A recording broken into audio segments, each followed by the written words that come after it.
Les amis, je vous le présente fièrement, vous êtes plus de 100 000 à me suivre, vraiment, je pourrais passer la journée à vous remercier. Mais aujourd'hui, on a du pain sur la planche, voilà, y a des questions existentielles dans ce monde. Par exemple, il devient quoi Geoffrey Jourdain? Il devient quoi Brandao? Il devient quoi Samaritano? Personne ne nous parle de ces gens-là et pourtant ils existent toujours. C'est des vraies questions, mais comment voulez-vous qu'on sache que Samaritano est adjoint à Dijon? Comment voulez-vous qu'on sache que Néné à 43 ans, il plante toujours des buts au Brésil si personne ne nous le dit? Et forcément, une fois que je me suis posé ces questions, j'ai commencé à réfléchir, j'ai trouvé des dizaines de noms. J'ai sorti le petit t-shirt bien vintage, bien Ligue 1, voilà, on va parler du plus beau championnat du monde, on va pas se mentir. Pourquoi aller regarder la première ligue quand tu peux payer 45 € par mois pour voir la Ligue 1? Rassurez-vous, on va pas commencer à parler de sujets qui fâchent. Aujourd'hui, on est là pour vivre de la nostalgie. Première vidéo de la saison. Ils sont devenus quoi ces anciens joueurs de Ligue 1? Mathieu Bonnemer dans la boîte, en direction du... Ah, le but Être appelé en équipe de France, c'est vraiment une consécration. Il est passé le Yindoula, le pied. Oh, c'est bien joué. Oh, Haro.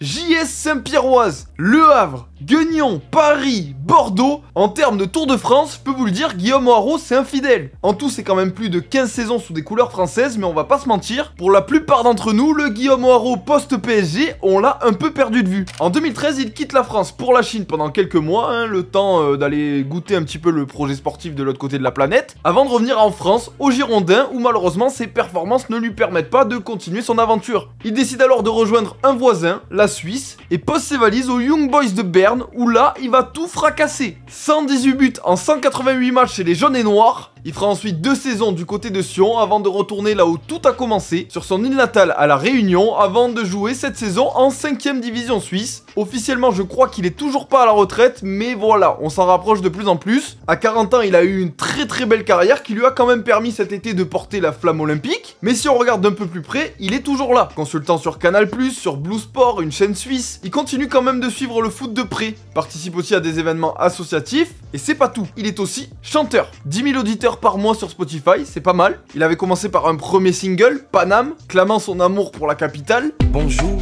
Paname. Mais c'était un son assez traditionnel, variété française, tout ça. Moi, je veux vous amener sur ça.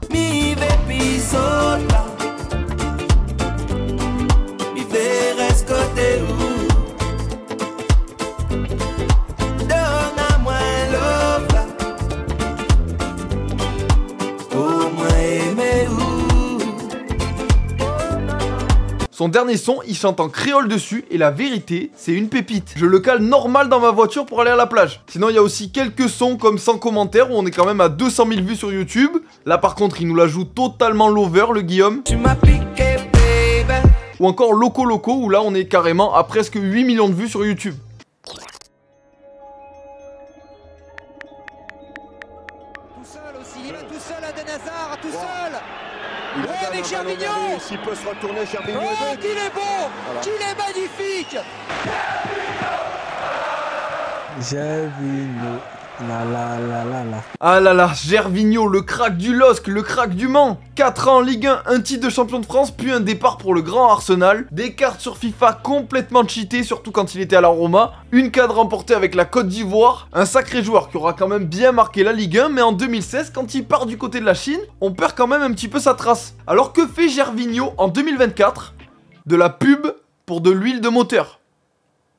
Voilà. Ça fait pas forcément rêver, hein. On pourrait croire que chez Gervinho c'est la crise. Pourtant bon, 3 saisons en Chine à 190 000 € par semaine, je crois que ça va. Ok, explication. En 2018, il revient en Serie A du côté de Parme où il marque quand même 25 buts en 3 saisons avant de faire une pige en Turquie, puis une en Grèce, son dernier club en 2023. Il vient de passer toute une saison loin des terrains, hein, sans club, mais c'est pas pour autant qu'il arrête. Il a déclaré dans une interview qu'il était prêt à retrouver un club, que c'était même sa volonté, mais que des problèmes personnels sont arrivés un petit peu cette année qui l'ont contraint à ne pas accepter de nouveaux challenges, hein. Il a notamment perdu son père cette année. Et avec cette année blanche, il en a profité pour voyager un petit peu. Il est revenu à Lille, il est allé en Grèce, à Dubaï, à Marrakech, en Côte d'Ivoire. Et c'est à cette occasion qu'il est devenu partenaire avec Total Energy, marque qui était sponsor de la dernière CAN. Alors après bon, est-ce qu'il était obligé de faire de la pub pour de l'huile de moteur? Je pense qu'il a un peu abusé. Ah oui, autre chose, est-ce que vous saviez que Gervinho était dans le clip de Magic System, Chéri Coco? Parce que moi non.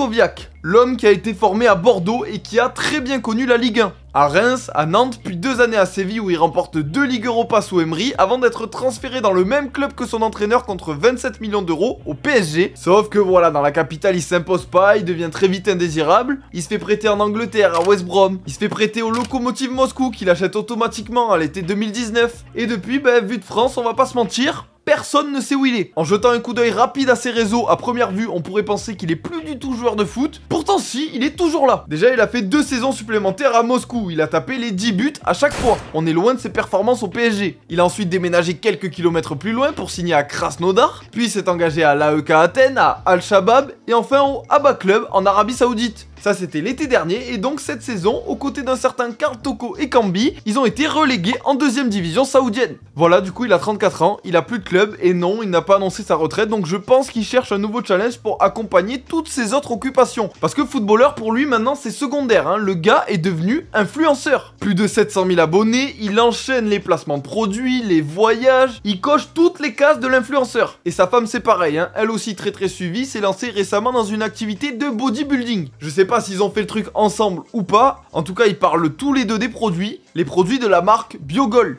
Une marque bien healthy hein, pour manger des protéines, des compléments en plus du sport, le tout naturel et très bon pour la santé avec la grosse gueule de Krychowiak sur les emballages. Ça fait donc au compteur une entreprise. C'est pas la seule hein, parce que depuis quelques années maintenant, il a aussi sa propre marque de vêtements. Balamont, c'est un genre de salon de mode italien hein, qui se veut être très élégant et qui va te créer sur mesure ton costume par exemple pour un grand événement. J'ai fait les estimations, j'ai converti l'argent polonais en euros, on est autour de 1000 € le costume. T'as bien sûr tout ce qui va avec pour être sapé, voilà, comme Krychowiak. Ça fait 2 entreprises. C'est toujours pas fini. Il en a aussi ouvert une 3e de manière officielle. Hein. Après, je suis pas allé creuser beaucoup plus, hein, ça me suffisait déjà pour cette vidéo. MedClinika. Grégor possède donc en 2024 2 cabinets médicaux en Pologne. Il propose tout un tas de services, c'est très complet. C'est spécialisé pour les sportifs de haut niveau, mais aussi pour les gens comme vous et moi. Hein, si demain on a un souci en Pologne, il y a l'air d'avoir une très bonne rééducation là-bas.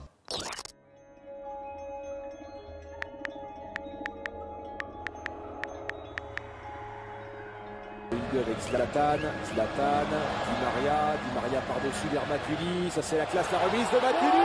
Quel but du Paris Saint-Germain, conclu par Van der Wiel. L'homme qui a marqué l'un des plus beaux buts de l'histoire du Paris Saint-Germain, Van der Wiel. On l'a malheureusement un peu perdu de vue depuis. Un passage à Fenerbahçe, puis à Cagliari et enfin à Toronto. Tout ça pour une fin de carrière à seulement 31 ans. Il a disparu du jour au lendemain. En réalité, on l'a un petit peu poussé vers la sortie, à Toronto. Il décide alors de déménager du côté de Los Angeles pour tenter sa chance avec une autre équipe. Mais là-bas, il n'arrive pas à retrouver de contrat. Son quotidien est alors profondément chamboulé. Il vit maintenant la vie d'un homme au chômage. Il est totalement perdu. Malgré une très belle carrière, des trophées et de très bons moments passés un petit peu partout autour du globe, il craque totalement en 2019. Depuis plus d'1 an maintenant, je suis en proie à des crises de panique et à de l'anxiété. C'est quelque chose qui a commencé quand je me détendais chez moi à Los Angeles. À ce moment-là, je ne savais pas ce qui m'arrivait. Je pensais être victime d'une crise cardiaque. J'ai d'abord cru qu'il y avait quelque chose qui n'allait pas physiquement. Mais avec différents hôpitaux et médecins, nous avons pu vérifier tout mon corps. Et la conclusion était que tout fonctionnait de manière optimale. Après cette confirmation, j'ai donc commencé à me concentrer sur l'aspect mental, sur lequel je travaille encore à ce jour. En réalité, derrière tout ça se cache une période assez sombre pour l'ancien défenseur du PSG. Une période où il a aussi vécu une séparation avec la mère de ses enfants, Rose Bertram, célèbre mannequin belge. Après tout ça, il prend la décision de rentrer aux Pays-Bas. Là-bas, un club d'Eredivisie, dont je ne suis absolument pas capable de prononcer le nom, lui ouvre ses portes pour qu'il puisse à nouveau s'entraîner, se remettre au point physiquement. Ça lui permettra malheureusement pas de retrouver un nouveau contrat professionnel, mais mentalement, ça lui a fait quand même beaucoup de bien. Et depuis, plusieurs choses. Il vit une vie faite de voyages, de mode, où il vadrouille un petit peu partout et profite surtout de ses enfants dès qu'il en a la garde. On peut supposer aussi qu'il a plusieurs projets professionnels dans sa poche. Next to that, I like to invest also in apps, in startups. I like the tech world a lot, and yeah, I invest in a few startups already now. Il a aussi créé il y a quelques années une chaîne YouTube. Sinon, à part ça, il a créé une page Instagram, un genre de blog où il semble partager un petit peu tout ce qui lui passe par la tête. Pas mal de citations, d'images et de phrases qui font réfléchir. Comme pour tout le reste, si vous souhaitez jeter un coup d'œil, tout est dans la description.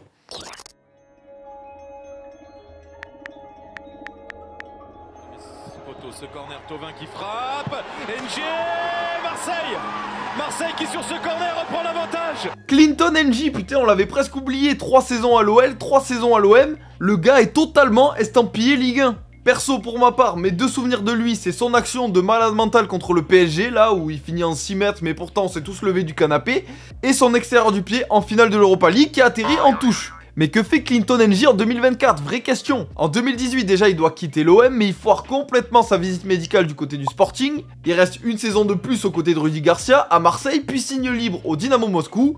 Et voilà, personnellement, j'ai perdu sa trace à ce moment-là. Enfin non, il a refait surface quelques semaines plus tard, après avoir publié sa en story Snapchat. La vidéo est dispo, évidemment, je vous la mettrai jamais ici. Autre question, quel âge a Clinton NG? Il a 31 ans. Cette information me choque. Après son expérience en Russie, il a signé en Turquie à Sivasspor. Et là-bas, bon, même s'il n'a pas été ultra décisif, il a quand même pas mal joué, suffisamment pour être appelé lors de la dernière CAN avec le Cameroun. Après voilà, il a quand même marqué ce but.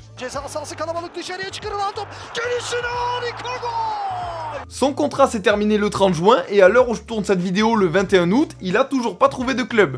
En story Instagram, il est bien actif, il montre qu'il s'entraîne. On en a parlé du côté de Nantes, de Montpellier, de l'Arabie Saoudite. Donc on va peut-être le revoir en Ligue 1. À côté de ça, il a aussi créé sa fondation en 2021 qui vient en aide aux enfants en difficulté. Et sinon, bah, il vit tranquillement avec sa femme et ses 2 enfants.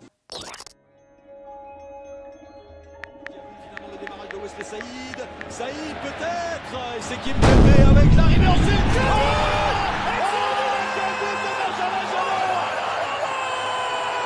Oh là là, ce but, comme je m'étais levé du canapé, tout le monde s'était levé alors que voilà, on sait pas, mais après ce but, Paris a remarqué, Paris a gagné le match et voilà, c'est l'homme d'un but, l'homme d'un moment en Ligue 1 qui le suivra sûrement toute sa vie, Benjamin Janot. Nancy, Châteauroux, Lorient, Dijon, Caen, le gars a bien voyagé en Ligue 1, en Ligue 2. Et malheureusement, il a dû mettre un terme à sa carrière à seulement 31 ans. Une blessure au genou qui l'a poussé hors des terrains. Une décision pas facile car assez imprévue. Et du coup, en un an, qu'a-t-il fait? Il en a profité déjà pour se marier et puis pour voyager un maximum. Puis il continue quand même à bien s'entretenir physiquement hein, parce qu'il s'est mis comme beaucoup de joueurs au padel. Et vu qu'il fait des posts quand même sponsorisés et qu'il joue le jour de son mariage, à mon avis, il a un bon petit niveau. Après sa retraite du côté de Caen, il est resté en Normandie. Sa femme est originaire de là-bas, donc il s'est installé dans la région et il passe quand même de temps en temps sur France Bleu Normandie pour parler du Stade Malherbe.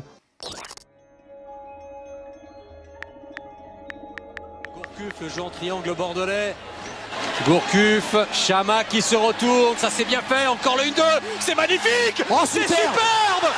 Égalisation de Marouane Chamakh. Cette année à Bordeaux, le Grand Bordeaux, celui de la Ligue des Champions, celui qui est sacré champion de France, celui de Gourcuff, de Kavenaghi, de Planus ou encore de Marouane Chamakh. L'homme qui mettait le gel fixation béton mieux que personne. À la fin de son contrat avec Bordeaux, déjà, il part à Arsenal, mais ça, tout le monde l'avait vu. Une première saison prometteuse, puis un temps de jeu qui va petit à petit se réduire, le poussant vers West Ham, puis vers Crystal Palace. On est à l'époque en 2013 et il va jouer 3 saisons supplémentaires en Première Ligue où il ne laissera pas du tout la même empreinte qu'en Ligue 1. Il tentera alors une dernière expérience du côté de Cardiff en Championship, qui ne durera malheureusement que 2 petits matchs. À peine 32 ans et usé par le football, il arrête en 2016. Et mine de rien, 2016, ça commence à remonter un petit peu, alors il a dû se passer 50 millions de choses dans sa vie. Déjà, anecdote, en 2010, il jouait toujours au foot, on s'en fout, il a fait campagne aux élections régionales avec Jean Lassalle. Improbable. Du coup, reprenons. À la fin de sa carrière, il est revenu habiter en France avec sa femme et son premier enfant qui sera diagnostiqué autiste quelques mois plus tard. À ce moment-là, il va quasiment disparaître de l'actualité. Hein. C'est pas sur les réseaux sociaux que vous aurez des nouvelles de Marouane Chamakh. Hein. Il a plus rien posté depuis 2017. Son esprit est à ce moment-là très loin du football. Il consacre son temps à monter une école à Agen pour accompagner les enfants autistes avec l'association Les Comètes. Une fois que cela est fait et après quelques temps, il décide de déménager. Il s'installe alors à Marrakech où sa famille se sent très bien. Sa fille est bien suivie. Tout va bien et c'est à ce moment-là qu'il va se remettre dans la vie active. Après 4-5 ans sans foot, donc il passe son diplôme d'entraîneur au Maroc. Un diplôme qui à l'heure où on se parle est très proche d'être obtenu selon ses dires. En plus de ça, il investit pas mal à Marrakech. Il a plusieurs projets de construction immobilière. Il a un restaurant qui s'appelle La Table du Marché. Il fait de plus en plus parler de lui après avoir disparu pendant des années. Et c'est très intéressant, je vous invite à aller écouter le podcast d'Ilias Talk, ainsi que le petit court-métrage de téléfoot qui sont allés le rencontrer chez lui au Maroc.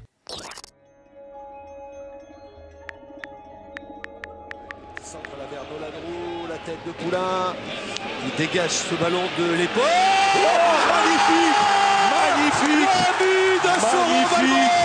Lyon, Toulouse, Nice, Lille, Dijon, 514 matchs de Ligue 1, 3 fois champion de France. Là, on est sur un monsieur du championnat. Florent Balmont, l'une des personnes qui symbolise le plus la Ligue 1, je pense, sur ces 20 dernières années. Après ce très long parcours, il prend sa retraite malheureusement avec le Covid en 2020. Il a alors 40 ans et il retourne vivre dans sa région, à Lyon, avec sa femme et ses 3 enfants. Il a quand même bien la bougeotte, hein. Il perd pas trop de temps avant de retrouver du travail. Il intègre la chaîne Téléfoot dès la rentrée, mais ça floppe très rapidement. Alors en parallèle, il se met à passer ses diplômes d'entraîneur pour devenir numéro 1 dans un club un jour. D'abord coach des U17 à l'OL, il passe ensuite par le Puy Foot 43 avant de devenir adjoint de l'UF Mâcon, aujourd'hui en National 3. Sinon, à part ça, il tape ses petites vacances normales avec Rio Mavuba, qui partage sur les réseaux sociaux, et son fils Lenny Balmont joue au FC Lyon. Peut-être qu'un jour on entendra parler de lui. Ah oui, et il a beaucoup plus de cheveux que son père. C'est à noter.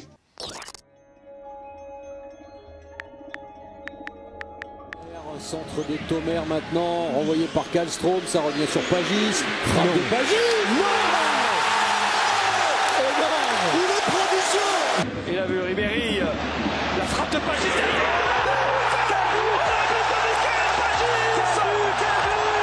Michael Pagis, les amis, vraiment si vous ne le connaissez pas, regardez ce que je vais vous montrer.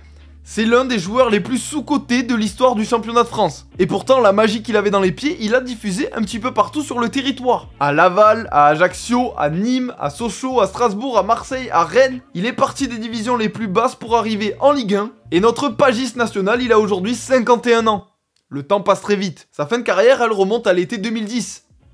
Un très bel été pour le football français. Mais alors depuis, avec toutes ces années, qu'est-ce qu'il fait Michael Pagis? Ok, bon, Pagis, il a malheureusement jamais eu la chance d'intégrer l'équipe de France. Sûrement parce qu'il s'est révélé très tard. Mais par contre, il a rejoint l'équipe de France de beach soccer, aux côtés de la famille Cantona. Je crois que c'est d'ailleurs Eric qui lui avait proposé. Vous voulez savoir s'il était fort au beach soccer?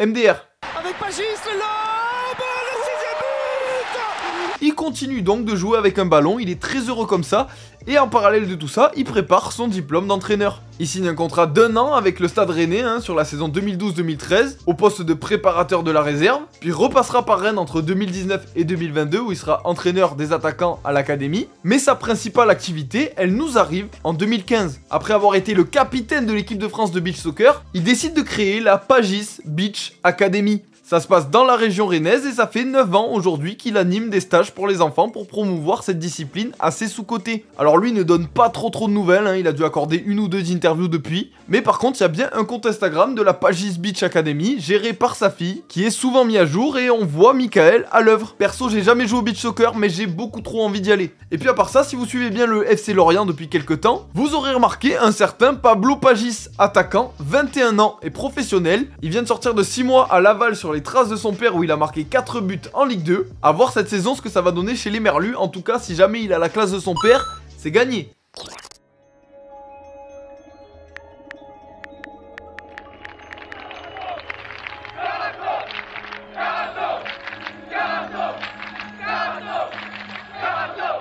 Cédric Carasso, enfant d'Avignon dans le sud de la France. Il éclot au centre de formation de l'OM avec qui il jouera quelques temps. Il passera aussi par Guingamp, Toulouse, avant de devenir une légende des Girondins de Bordeaux. 8 ans sur les bords de l'Atlantique, le temps de tomber amoureux de la région et de s'y installer après la fin de sa carrière en 2018. Le tout après 2 petits matchs quand même assez anecdotiques du côté de Galatasaray, si vous l'aviez oublié. Honnêtement, j'ai grandi avec Cédric Carasso, maillot rouge du côté de l'OM. Ça m'évoque des souvenirs de malade. Vraiment, ce maillot, je le cherche de fou. Bref, qu'est-ce qui devient Cédric aujourd'hui? Il a pas l'après-carrière la plus simple du monde non plus. Il profite déjà de l'arrêt de sa carrière pour souffler un petit peu. Il découvre la vie de celle d'un homme ordinaire. Loin des contraintes que peuvent avoir parfois la vie de footballeur. Il profite de week-ends qui sont complets et pas coupés par un match. Il va chercher pour la première fois de sa vie ses enfants à l'école. Et il se consacre aussi un petit peu à une autre de ses passions, le poker. En parallèle, Carasso rejoint aussi l'équipe des consultants du groupe Eurosport. chaîne sur laquelle il va commenter plusieurs matchs de Coupe de France. Et plus récemment, en 2022, il a dit qu'il s'attaquait quand même à 2 diplômes, celui d'entraîneur des gardiens déjà, et celui d'entraîneur tout court. Il a non seulement envie de retrouver les terrains, mais il a surtout envie d'arriver à un très haut niveau. Très beau niveau d'ambition, hein, mais malheureusement, depuis l'arrêt de sa carrière, c'est pas cette information-là que le grand public a retenu principalement. Il y a quelques mois, il fait une apparition en public à l'occasion d'un match caritatif avec les anciennes légendes bordelaises, où il est apparu avec quelques kilos en plus. Évidemment, il n'a pas échappé à la moquerie de pas mal de cons sur les réseaux. Et oui, il se bat toujours plus chaque jour pour ne pas prendre de poids, lui qui a toujours été sujet à des problèmes de ce côté-là. Mais il est étouffé par un corps inapte au très haut niveau. Sur la balance, Carasso est au-delà des 100 kilos. C'est manger 2 yaourts à 0% et 2 tranches de blanc de dinde par jour, quoi. C'est s'entraîner 4 heures. Alors force à toi Cédric, et merci pour toutes ces années. Mais après, je me suis dit, putain, il faut que j'arrête la muscu. Hein. Est-ce que t'as un souci? C'est toi, qu'est-ce que t'as un souci? Pourquoi tu me regardes comme ça? C'est toi qui tu me regardes comme ça. T'as un souci, tu consens. Je vais te briser tes os, je vais te boire ton sang. Girondins de Bordeaux, LOSC, plus de 500 matchs sous les couleurs d'un club français, Rio Mavuba finit par raccrocher les crampons en 2018 après un passage en République tchèque. Alors vous l'avez sûrement recroisé depuis, hein, il fait pas mal de choses un petit peu sur tous les plateaux télé. Il est passé évidemment dans Zach en roue libre il y a quelques mois. Le gars est hyper actif, il ne fait pas de pause. Déjà dès l'arrêt de sa carrière, il bascule du côté média, hein, en 2018, il est commentateur et consultant, il passe par RMC, Téléfoot, Free. Là à la fin des Jeux Olympiques, il a fait le marathon pour tous à Paris, qu'il a terminé en 3h52, tranquille. Il est aussi partenaire Puma, il coach aussi accessoirement, hein. Il s'occupe ou il s'occupait, je sais pas, de la préformation du côté des Girondins de Bordeaux, mais vu l'état du club actuellement, à mon avis, son poste il est peut-être remis un petit peu en question. Et surtout c'est une famille de TikTokers les Mavuba. On a déjà sa fille, Uma, qui a plus de 400 000 abonnés sur TikTok. Son fils, Thiago Mavuba, qui lui aussi est sur TikTok et surtout est un joueur des Girondins de Bordeaux en jeune. Pareil, je sais pas où il en est aujourd'hui. Par contre voilà, j'étais un petit peu chagriné, il fait des TikTok de foot et il me suit pas. Et bien sûr pour finir, Rio, le père, qui lui aussi fait des TikTok. Et attention,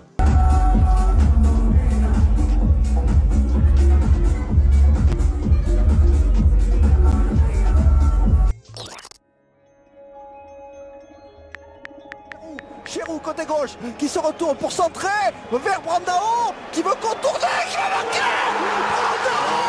Brandao a marqué dans un angle fermé. Voilà. Non, j'ai pas touché. Non. Ah là là, Brandao, typiquement le joueur dont on ne sait pas trop quoi penser. Bourrin, bon attaquant, je pense qu'il était peut-être un petit peu entre les deux. Mais Brandao, c'était pas que l'OM, hein, c'est aussi Saint-Etienne et Bastia. Bastia où on s'en rappelle, il a mis un énorme coup de casque à Thiago Motta. Après cette suspension, il revient un petit peu, puis il va terminer sa carrière au Brésil et en Grèce. Et 6 ans après, en 2024, Brandao c'est devenu le type qu'il ne faut pas suivre sur Instagram. Lui aussi est hyper actif. Il poste des photos tout le temps, vraiment. En 2024, Instagram, tu postes une fois par mois maximum. Une fois peut-être toutes les 2 semaines. Il poste, ouais, 3-4 fois semaine, facile. J'ai eu le malheur de le suivre il y a quelques mois, ben voilà, je connais sa vie par cœur. L'année dernière, il est devenu entraîneur, il a pris un poste d'adjoint au Brésil, puis s'est proposé à l'OM pour remplacer Gattuso. Simplement, voilà, l'OM ne lui avait pas demandé son avis. En attendant donc, il a trouvé un nouveau poste, celui d'adjoint en Belgique au club de Virton, qui appartient à N'Golo Kanté. Voilà, mais ça tu le saurais si tu me suivais sur TikTok. Je sais pas s'il va être bon en entraîneur, mais je pense qu'il y a moyen qu'on le revoie en Ligue 2 d'ici 5 ans. Sinon, à part ça, il fait pousser du maïs au Brésil, et il s'est marié il y a pas longtemps. Félicitations Brandao, et merci pour le contrôle du dos.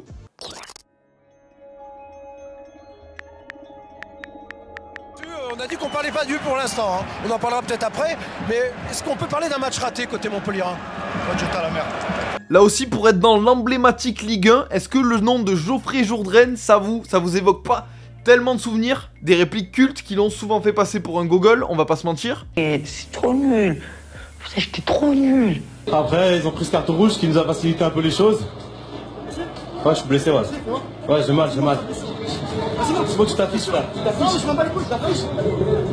Alors qu'en réalité, c'est un mec totalement normal qui a l'air très gentil avec la tête sur les épaules. Espoir français, champion de France du côté de Montpellier en 2012, très bon gardien. Il finit par partir à Nancy en 2017. Il dispute une vingtaine de matchs en Ligue 2 avant de raccrocher les crampons, assez jeune quand même pour un gardien à seulement 32 ans. Je pensais qu'il était beaucoup plus vieux. Pourquoi tout ça? Ben il a sûrement été épuisé par le rouleau compresseur qu'est le football de haut niveau, hein, avec ses contraintes physiques et mentales. Et Jourdain en 2024, c'est très simple, sur les réseaux, il n'y a rien. Enfin pas venant de lui, hein, parce que le week-end dernier, il a donné le coup d'envoi du premier match de la saison de Montpellier. Donc je me suis quand même un petit peu fait chier, hein. J'ai mis mes lunettes d'enquêteur. Et lorsqu'on check le nom des personnalités du staff de Montpellier dans la catégorie formation, on retrouve sa présence au poste d'entraîneur des gardiens U14, U17. Une reconversion qu'il apprécie beaucoup, comme il l'explique dans le podcast La Voix des gardiens. Bon, déjà, moi, j'ai une catégorie de 14 à 17, c'est-à-dire des gardiens frais, aucun bagage, on parlait de bagage. Moi, mon objectif, c'est de remplir ce sac à dos de bagages sur les thèmes du gardien de but. Et c'est pas tout, parce que Jourdain, il s'est reproduit. Son fils aîné, Ilan, c'est peut-être le futur de l'équipe de France. En tout cas, il est déjà en équipe de France U17 et il a sorti un énorme mondial à Montaigu, hein, qui est la référence des tournois de jeunes, si vous connaissez pas. Il y a plusieurs articles sur lui sur internet, alors on va suivre ça de très près, et c'est toujours pas fini, parce qu'il y a un deuxième fils, qui lui en revanche est attaquant, toujours à Montpellier, en U9. Donc là, on a peut-être un peu plus de temps. Ce jeu sanctionné par Stéphane Drey, alors on va suivre. On va suivre Lisandro. Égalisation, 4 partout.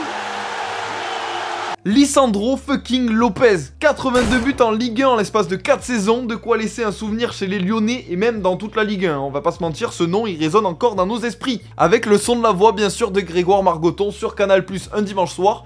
Exceptionnel. Joueur difficile à détester, Lisandro c'était fort, mais aujourd'hui, 11 ans après avoir quitté l'OL, que fait-il? Il est parti à 30 ans au Qatar pour ce qui ressemblait sûrement à une pré-retraite assez dorée. C'est ce qu'on aurait pu se dire, mais c'est très mal connaître le bonhomme. Au bout d'1 an et demi, il résilie son contrat et retourne en Amérique du Sud, au Brésil, où il reste quelques mois au SC International. Et quitte à avoir remis les pieds sur son continent, voilà, il va faire les choses jusqu'au bout. Il va revenir dans son club formateur, le Racing Santander.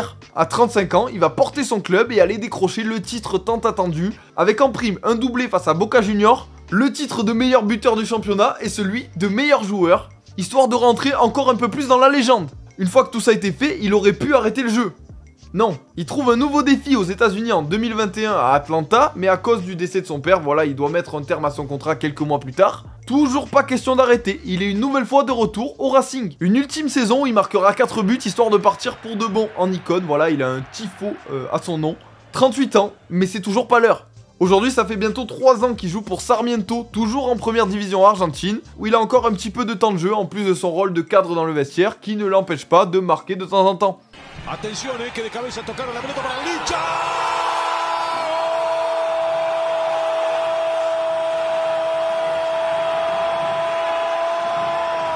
Un modèle, honnêtement, à 41 ans, je pensais qu'il jouait plus depuis longtemps, vraiment, je pensais qu'après Lyon, il avait fait quelques trucs, je l'avais vu quand même, parce que voilà, ça jouait à FIFA avant, il avait ses cartes du côté du Racing, mais je pensais que c'était fini, honnêtement, 41 ans, pour un attaquant, c'est très vieux, et il joue toujours en D1. Ah oui, les Lyonnais, ne vous inquiétez pas, il ne vous a pas oublié, il prend quand même de temps en temps la parole, parce qu'il suit l'OL de très près, hein. Voilà, ce qui s'est passé l'année dernière, ça ne lui a pas échappé. Les 5 grands, 5 très grands dans cette surface de réparation. Mais t'as pas fait exprès? Non, tu vas faire exprès. Non, t'as pas fait exprès? Non. Mais pourquoi tu dis à tout le monde que t'as fait exprès? Ah, ça arrive, c'est le jeu. Souleymane Diawara, les amis, ça aussi, ça sonne extrêmement bien Ligue 1, hein. Champion de France à 2 reprises, en 2009 avec Bordeaux, en 2010 avec Marseille, 4 coupes de la Ligue, 3 trophées des champions, un mastodonte de Ligue 1 qui est aussi passé par Le Havre, Sochaux et Nice, ou alors qu'il est joueur le week-end en Ligue 1, il est emprisonné à la prison des Baumettes à Marseille. Oui, tout à fait. Souleymane Diawara est toujours incarcéré à la prison des Baumettes qui se trouve juste derrière moi. Pour vous la faire courte, il a acheté une Porsche en liquide avec de l'argent non déclaré et il s'est aperçu que la voiture elle était volée. Après quoi, il a voulu récupérer son argent par la force. Hein, il a envoyé quelques gars chez le vendeur. Évidemment, ça l'a pas fait, hein. Jugé pour tentative d'extorsion, il aura finalement qu'une amende de 10 000 € et de la prison avec sursis. Et avec cette affaire, ben, il prolongera pas à l'OGC Nice et il sera même presque contraint d'arrêter sa carrière de footballeur. Après 3 mois en prison, de toute manière, il avait plus envie. et il récupérera ni sa voiture, ni son argent. Je suis arrivé là-bas, après quand je suis sorti, je pensais même plus à jouer au foot. D'accord. J'ai même plus envie de jouer au foot, tu vois, c'est pour ça, des fois, quand les gens me demandent alors ça te manque, tout ça, je dis non. Dur, mais tout ça c'était quand même il y a 9 ans, hein, donc depuis il a dû se passer 50 millions de choses. Alors déjà notre Soulé il était quand même resté un petit peu dans le foot via un investissement dans Marseille Consola, le deuxième club de Marseille où il s'était engagé avec Mamadou Niang. Problème, le club a eu quand même pas mal de difficultés financières et a fini par disparaître en 2022. Il est passé aussi sur Canal+, l'équipe 21, beIN Sport, où il a récemment couvert la dernière CAN sur leurs antennes. Et il se remet malgré son âge de plus en plus quand même au foot, où il joue là pour le Variété Club de France récemment. Il enchaîne les événements caritatifs, il va voir des jeunes, et il vit de ses investissements hors foot par contre. En Afrique, il a une société de gestion de conteneurs et d'ordures, principalement au Sénégal, mais aussi je crois dans d'autres pays aux alentours. Et en France, une entreprise est immatriculée du côté de Marseille, DF Service, c'est une société de ménage. Voilà les amis, malheureusement, c'est déjà la fin de cette vidéo. Moi, perso, de mon côté, c'est passé super vite le tournage. J'espère que vous avez apprécié. N'hésitez pas à me dire dans les commentaires d'autres noms, peut-être, pour faire un épisode 2, un de ces 4. Voilà, la saison est lancée. Cette année, je vais essayer d'être productif et surtout régulier. Je sais, je fais une vidéo toutes les 2 semaines et après une vidéo tous les 6 mois. Ça n'a aucun sens. Abonnez-vous pour voir la prochaine vidéo. Et puis, si vous voulez un petit peu plus de contenu de ma part, il y a TikTok où il y a des vidéos presque tous les jours. Et Instagram si vous voulez des stories. Et si vous n'avez pas TikTok, je reposte les vidéos aussi dessus. Donc voilà, vous avez tout ça dans les commentaires, plus les liens de tous les joueurs. Je suis dans un débit de parole presque du Eminem là. Donc je vais fermer ma gueule et vous dire à très vite. Je vous aime. Merci pour les 100 000. Ciao!